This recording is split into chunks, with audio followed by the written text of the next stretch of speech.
আল্লাহ বলছেন ফা ইন্না মাআল উসরি ইউসরা, ইন্না মাআল উসরি ইউসরা।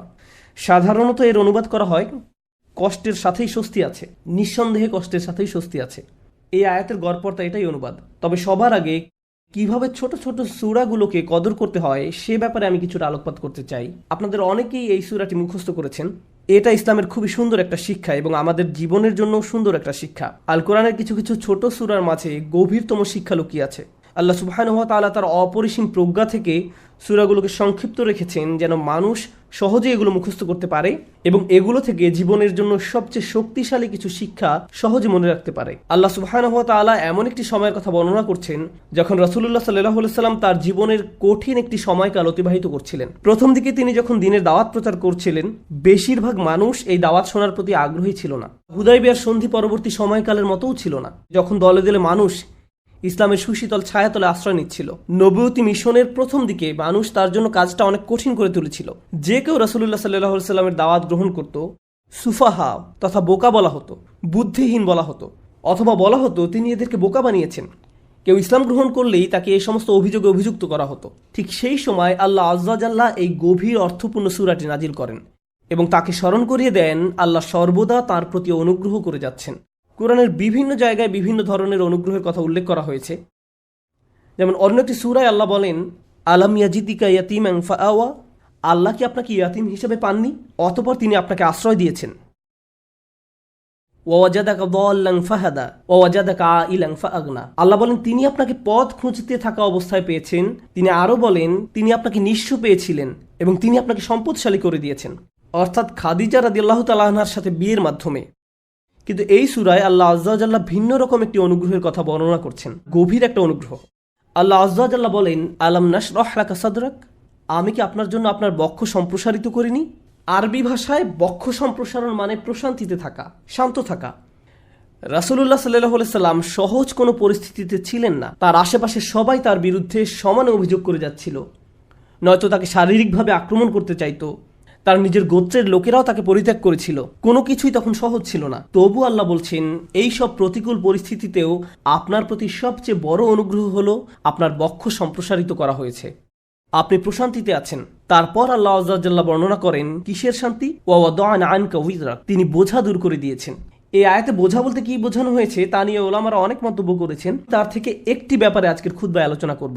রাসূলুল্লাহ সাল্লাল্লাহু আলাইহি সাল্লাম নবুয়ত লাভ করার পূর্বে মক্কা থেকে নিজেকে দূরে সরিয়ে নিতেন এবং পৃথিবীতে কেন এত দুঃখ কষ্ট তা নিয়ে চিন্তামগ্ন থাকতেন। তিনি ঘন্টার পর ঘন্টা দিনের বেলা কখনো কখনো রাতেও চিন্তামগ্ন অবস্থায় হেরা গুহায় কাটিয়ে দিতেন। তিনি সমাজ থেকে নিজেকে এভাবে দূরে সরিয়ে নিয়ে ভাবতেন এই জীবনে কেন এত দুঃখ যাতনা। আর আল্লাহ আযজা ওয়া জাল্লা এই সমস্ত প্রশ্নের জবাব দিয়েছেন তার নিজের কথার মাধ্যমে। যখন রাসূলুল্লাহ সাল্লাল্লাহু আলাইহি সাল্লাম আল্লাহর কালামের মাধ্যমে জবাব পেলেন, আল্লাহ আযজা ওয়া জাল্লা এই ব্যাপারটাকে বর্ণনা করছেন যে তিনি আপনার বোঝা লাঘব করে দিয়েছেন। ওয়া ওয়াদা'না আনকা উযরাক, আমাদের জন্য এতে শিক্ষা হলো যে হ্যাঁ, জীবনে অনেক চাপ সইতে হয়, আর আল্লাহ বলছেন তার কালাম এই চাপ থেকে নিষ্কৃতি দান করে, ওই বোঝাগুলো দূর করে দেয়। আল্লাযী আনকাযা যাহরাক ওয়া রাফা'না লাকা যিকরাক, যা আপনার পিঠ ভেঙে দিচ্ছিল আর আমি আপনার জন্য আপনার স্মরণকে সমুন্নত করেছি। এই সূরায় যে শিক্ষাটি আল্লাহ দান করছেন তা শুধু রাসূলুল্লাহ সাল্লাল্লাহু আলাইহি সাল্লামের জন্য নয়, এটি আসলে সকল মানুষের জন্য। ফা ইন্না মাআল উসরি ইউসরা, এর সাধারণ অনুবাদ হলো নিশ্চয়ই কষ্টের সাথে স্বস্তি রয়েছে। আজকের খুতবার কিছুটা সময় আমি এই আয়াতের উপর ব্যয় করব। আমার আপনার জন্য এই আয়াতে কি শিক্ষা রয়েছে। প্রথমে এই আয়াতের আরবি ব্যাকরণগত দিক নিয়ে আলোচনা করতে চাই। আপনাদের মাঝে যারা আরবি ব্যাকরণের সাথে পরিচিত তাদের জন্য বলছি, এখানে মুবতাদা হলো ইউসুর। ব্যাকরণগত দিক থেকে এই বাক্যের শুরু হলো স্বস্তি। যখন আমরা বাংলায় অনুবাদ করি তখন বলি নিশ্চয়ই সকল কষ্টের সাথে স্বস্তি রয়েছে, কিন্তু ব্যাকরণগত দিক থেকে সবচেয়ে শুদ্ধ অনুবাদ হলো স্বস্তি রয়েছে কষ্টের সাথে। এই বাক্যের ফোকাস হলো স্বস্তির উপর, কষ্টের উপর নয়। এখানে ইউসুর বা স্বস্তি হলো মুবতাদা। ব্যাকরণগত দিক থেকে এটাই বাক্যের শুরু। এটা কেন গুরুত্বপূর্ণ? কারণ আল্লাহ আমাদের মনোযোগ স্বস্তির উপর রাখতে চাচ্ছেন, কষ্টের উপর নয়। সহজ সময় বা স্বস্তি হয়তো পরে এক সময় আসবে, কিন্তু আল্লাহ চান আমরা যেন আমাদের মনোযোগ সামনে যে স্বস্তিদায়ক সময় আসছে তার উপর রাখি, এখন যে কষ্টে আছি তার উপর নয়। আপনি যে ধরনের কঠিন সময়ে দিনাতিপাত করছেন না কেন, আল্লাহ এর একটা ব্যবস্থা করবেন এবং স্বস্তিদায়ক সময় সামনে অবশ্যই আসছে। দ্বিতীয় যে বিষয়টা এখানে মনোযোগের দাবি রাখে তা হলো ইউসুর হলো নাকেরা, মানে এটি আম ওয়া আম্মাল ওয়া আজম ওয়া আকাদ, অর্থাৎ কষ্ট কি এটা সবাই জানে। হয়তো এটা অর্থনৈতিক কষ্ট, স্বাস্থ্যগত কষ্ট, মানসিক কষ্ট, আবেগ সংক্রান্ত কোনো কষ্ট, বা আপনার কষ্টের জিনিস হয়তো আপনার পাশেই বসে আছে, আমি জানি না। সবার জীবনে কোনো না কোনো সমস্যা রয়েছে। এই কষ্টদায়ক বিষয়গুলো সম্পর্কে সবাই জানে, আর এগুলো খুবই সুনির্দিষ্ট, খুবই সুনির্দিষ্ট। কিন্তু আল্লাহ বলছেন কষ্টের চেয়ে স্বস্তিটা অনেক বড়, অনেক বিস্তৃত। কষ্টের মতো স্বস্তির ব্যাপারটা অতটা জ্ঞাত নয়। অর্থাৎ কিছু স্বস্তি আসবে, কিন্তু আপনি জানেন না কিভাবে সেটা চিনতে হয়। সবাই সমস্যা শনাক্ত করতে পারে, কিন্তু সবাই সমাধান দিতে পারে না। আল্লাহ যখন আপনাকে স্বস্তি দিবেন, আপনি হয়তো এটাকে স্বস্তি মনে নাও করতে পারেন। আল্লাহ আপনার জীবনে স্বস্তি নিয়ে আসবেন, কিন্তু আপনি হয়তো বুঝতেও পারবেন না যে আল্লাহ আপনার জীবনে স্বস্তি নিয়ে আসছেন। তিনি আপনার জীবনে এমন দিক থেকে স্বস্তি নিয়ে আসবেন যা সম্পর্কে আপনি জানতেন, আবার এমন দিক থেকেও নিয়ে আসবেন যা সম্পর্কে আপনি ভাবতেও পারেননি। অপ্রকাশ্য জগতের ব্যাপার।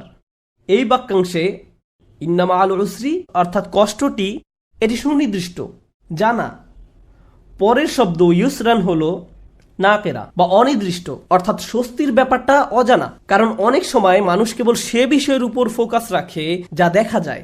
তারা যা দেখতে পায় না তার প্রতি কোনো মনোযোগ দিতে পারে না। এখন আল্লাহ আমাদেরকে বলছেন অদৃশ্য স্বস্তি বা আরাম তোমাদের জন্য আসছে সব সময়। এই অদৃশ্য স্বস্তি সব সময় বর্তমান। আরবি ইন্না শব্দের অর্থ নিশ্চয়ই। আরবি ভাষাবিদরা ইন্নাকে বর্ণনা করছেন হারফুন লিজালাত ইসাক, অর্থাৎ ইন্না বাক্যে ব্যবহৃত হয় সন্দেহ দূর করতে। একটা সহজ উদাহরণ দিচ্ছি। আপনি যদি কোনো সমস্যায় পড়েন, ধরুন সমস্যাটা দেখা দিয়েছে চাকরির কাজে বা পরিবারে।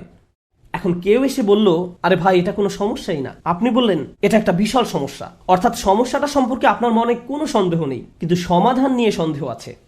সমস্যাটা কি, কোন দিন শেষ হবে, এই বিষয়ে আপনার সন্দেহ রয়েছে।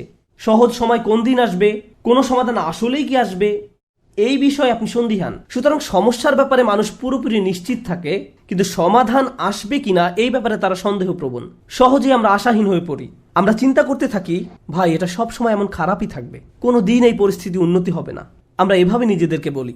তো আমরা নেগেটিভের ব্যাপারে অনেক বেশি নিশ্চিত থাকি, কিন্তু পজিটিভের ব্যাপারে নিজের মনে কোনো নিশ্চয়তা থাকে না। ইন্না যে শব্দটি সন্দেহ দূর করে তা ব্যবহার করে আমাদের জানাচ্ছেন কোনো সন্দেহ নেই, স্বস্তি রয়েছে কষ্টের সাথে। স্বস্তির সাথে ব্যবহার করলেন, তিনি স্বস্তির উপর জোর দিলেন। যেন একজন মুমিন যখন এই আয়াত তেলাওয়াত করবে, সে মনে করবে আমার কষ্টের ব্যাপারে সন্দেহ থাকতে পারে, আমি সমস্যাটাকে যত বড় মনে করছি এটা আসলে ততটা বড় সমস্যা নয়, কিন্তু আল্লাহ যে স্বাচ্ছন্দ্য নিয়ে আসছেন সেটা অনেক বড় এবং নিঃসন্দেহে তা আসছে। এটা আমাদেরকে মন্দের ব্যাপারে সন্দেহ প্রবণ করে তোলে। মাঝে মাঝে কোনো কিছু হয়তো অনেক খারাপ মনে হতে পারে আমাদের মাথায়, আমাদের চিন্তায়, আমাদের অনুভূতিতে, কিন্তু বাস্তবে তা এত খারাপ নয়।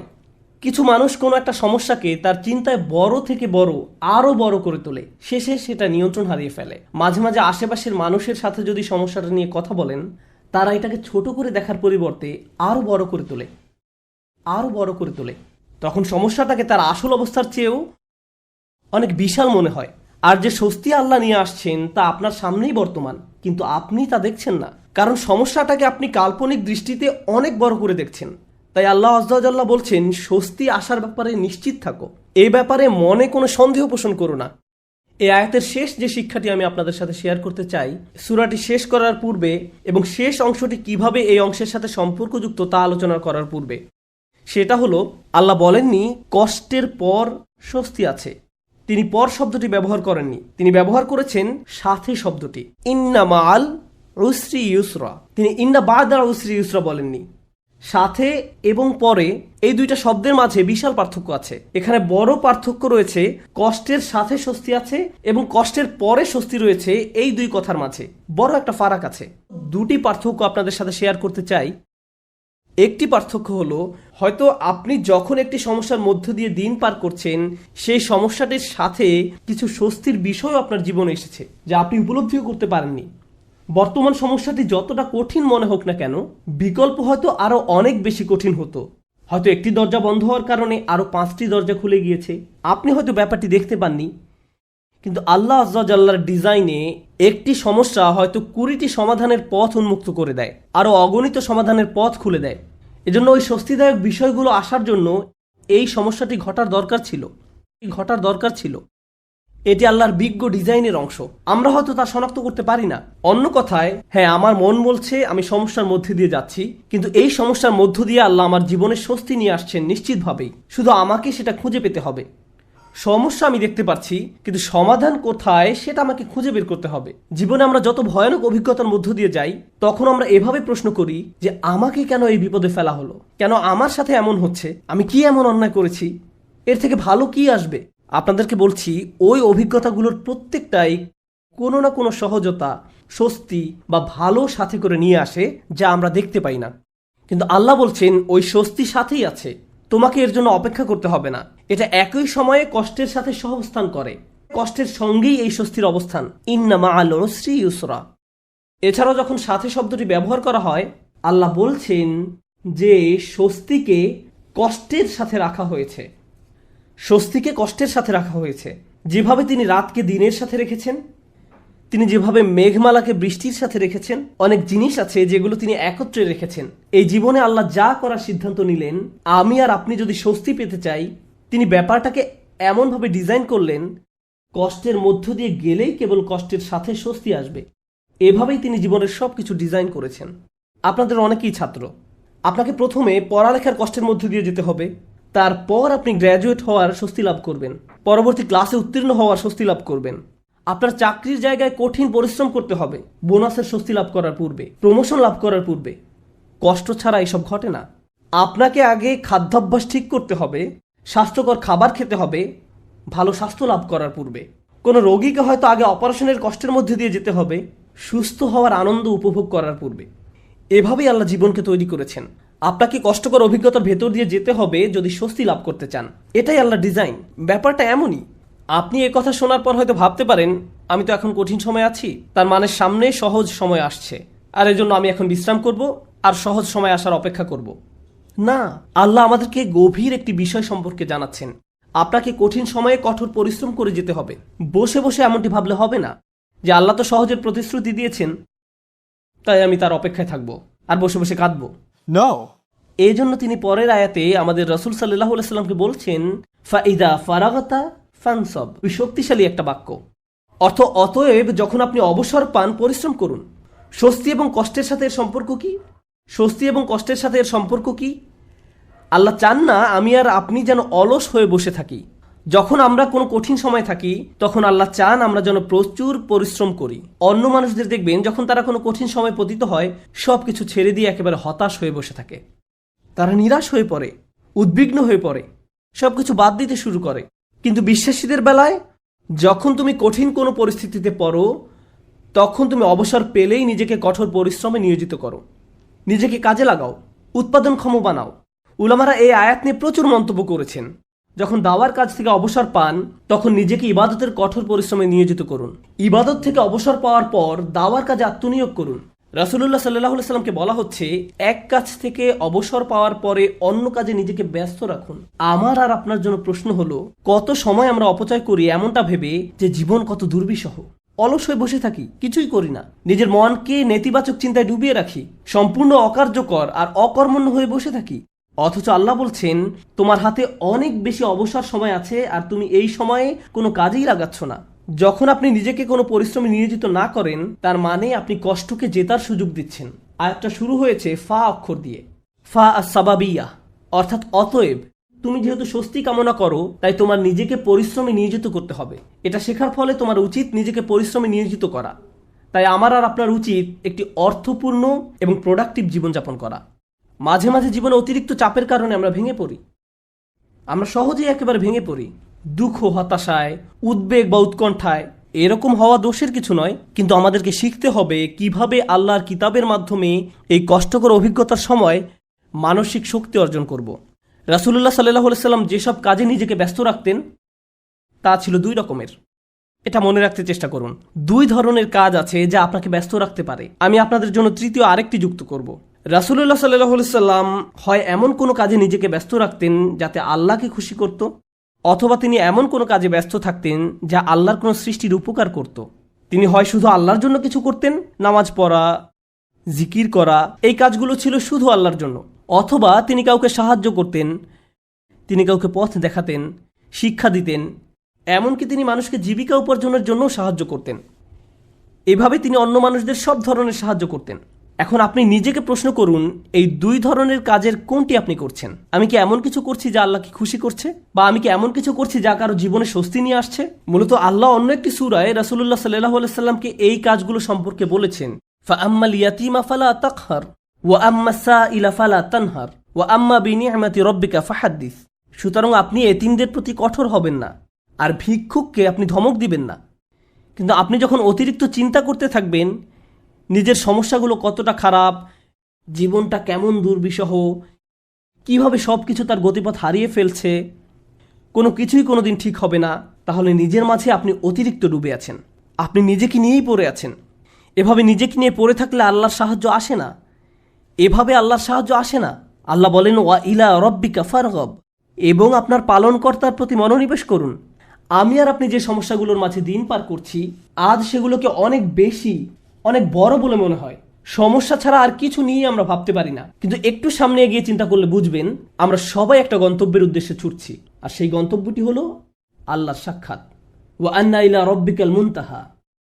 যদি এই ব্যাপারটা ভুলে যান যে আপনি একটি রেলগাড়ির ভিতরে আছেন, বুঝতে পারেন বা না পারেন আপনি আল্লাহর দিকে ছুটে চলছেন, আপনি কিন্তু নিশ্চলভাবে দাঁড়ানো অবস্থায় নেই। আপনার সমস্যাটি জীবন থামিয়ে দেয়নি, জীবন এখনো এগিয়ে চলছে। আমার আপনার আল্লাহর সাথে দেখা হবেই। আপনি যখন বুঝবেন আমি যাই করি না কেন এই ভ্রমণ থামানোর কোনো উপায় নেই, তখন আপনার পক্ষে নিজের গন্তব্যের প্রতি মনোনিবেশ করা অনেক সহজ হবে। এই মুহূর্তে আমি যে এলাকা অতিক্রম করছি, যে সমস্যাপূর্ণ এলাকা অতিক্রম করছি, একসময় এটা পার হয়ে যাবে, কারণ এটা আমার গন্তব্য নয়। আমার গন্তব্য হলো আল্লাহ আযজা ওয়া জাল্লা। এভাবে নিজের মাথায় একটা চিত্র তৈরি করুন। মনে করুন একটি পথ দিয়ে কোথাও যাচ্ছেন, আর পথিমধ্যে কোনো জায়গায় প্রচণ্ড দুর্গন্ধ নাকে এসে লাগলো। যদি চলতে থাকেন গন্ধটা একসময় চলে যাবে, এটা সব সময় আপনার সাথে থাকবে না। চলতে থাকলে একসময় ভালো একটা জায়গায় এসে উপনীত হবেন। আপনাকে হয়তো ভয়ঙ্কর কোনো অঞ্চলও অতিক্রম করতে হতে পারে, আপনি চলতে থাকলে ওই অঞ্চলও পার হয়ে যাবেন। জীবনটা এমনই, আমাদেরকেও এভাবে জীবনের সমস্যাগুলো অতিক্রম করে যেতে হবে। আর আল্লাহ আযজা ওয়া জাল্লা বলছেন, আপনার আমার জীবনের প্রতিটি ভ্রমণেরই একটি উদ্দেশ্য আছে। আমাদের নিজেদের শুধু একটি প্রশ্ন করতে হবে, আমরা কি পরিশ্রম করছি? দিন শেষে আমরা কি করছি? তৃতীয় যে ব্যাপারটি নিয়ে আজ কথা বলবো, আগে আমি বলেছিলাম মহানবী সাল্লাল্লাহু আলাইহি সাল্লাম হয় আল্লাহর সন্তুষ্টির জন্য কিছু করতেন, নতুবা তার সৃষ্টির উপকারার্থে কিছু করতেন। আর আমাদের বেলায় দিনের অধিকাংশ সময় আমরা আত্মসেবায় ব্যয় করি। অবশ্যই আমাদের বিভিন্ন জিনিসের প্রয়োজন রয়েছে, আমাদের খাবারের দরকার, পোশাক পরিচ্ছদ প্রয়োজন, চাকরি বাকরি করতে হবে, কিন্তু অবসর সময় আমি কি করি?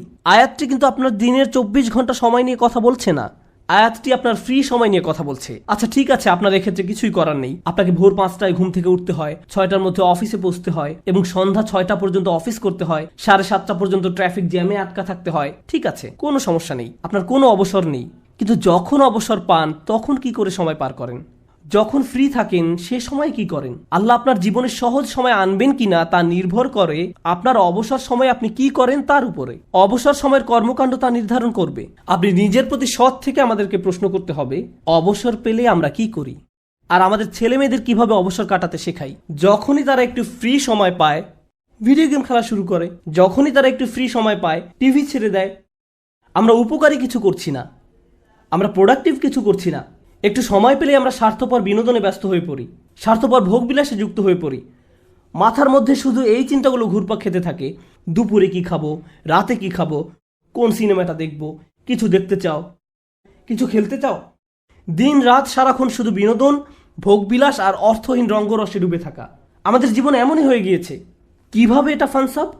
এটা ফানসাব নয়, আল্লাহর এই নির্দেশে ফাইজা ফারাগতা ফানসাব। কোনো ব্যক্তি যদি এভাবে আমোদ প্রমোদের মাঝে নিজেকে হারিয়ে ফেলে তখন কি হবে জানেন? এগুলো তার জীবনকে আরো কঠিন করে তুলবে। আমি বলছি না আপনি কোনো কিছু খেলতে পারবেন না বা কোনো ধরনের বিনোদন করতে পারবেন না। আমি জানি এটা গ্রীষ্মের সময়, স্কুল ছুটির কারণে বাচ্চারা এখন খেলাধুলা করতে চায়, এটা ঠিক আছে, কিন্তু তাদেরকে একই সাথে শেখাতে হবে কিভাবে সময়ের উত্তম ব্যবহার করতে হয়। তারা এটা শিখতে পারবে না যদি তারা আপনার কাছ থেকে না শেখে। আমরা যদি অবসর সময় পেলেই অপচয় করা শুরু করি, অর্থহীন কাজে নষ্ট করে ফেলি, উপকারী কোনো কাজে সময় ব্যয় না করি, তাহলে তারাও এই অভ্যাস আমাদের কাছ থেকে আয়ত্ত করবে। আমরা দৃষ্টান্ত রেখে যাচ্ছি, আমরা আমাদের আচার আচরণকে তাদের জন্য অনুকরণীয় হিসেবে উপস্থাপন করছি। আমরা এই আয়াত অনুযায়ী জীবনযাপন করলে তারা প্রশ্ন করবে, কেন তুমি সারাক্ষণ ব্যস্ত থাকো? কেন আমরা সব সময় কাউকে না কাউকে সাহায্য করি? আমরা এতবার মসজিদে কেন যাই? আমরা সারাক্ষণ এটা ওটা শিখছি কেন? আমাদের অবসর কোথায়? ফাইদা ফারাগতা ফানসব, অর্থাৎ অতএব যখন অবসর পান পরিশ্রম করুন। فإن مع العسر يسرا إن مع العسر يسرا فإذا فرغت فانصب وإلى ربك فارغب। নিশ্চয়ই কষ্টের সাথে স্বস্তি রয়েছে। এই নির্দেশগুলো আল্লাহ আমাদের মহানবী সাল্লাল্লাহু আলাইহি সাল্লামকে প্রদান করেছিলেন। এই বিষয়গুলোর উপর ফোকাস করতে তাকে নির্দেশ দেওয়া হয়েছিল সাল্লাল্লাহু আলাইহি সাল্লাম। আমরা যদি আমাদের জীবনকে উন্নত করতে চাই, আমাদেরকেও এই শিক্ষাগুলো নিজেদের জীবনে বাস্তবায়ন করতে হবে। আমাদের সবারই জীবনে কোনো না কোনো সমস্যা রয়েছে। একটি সমস্যার সবচেয়ে বড় কঠিন দিক কোনটি?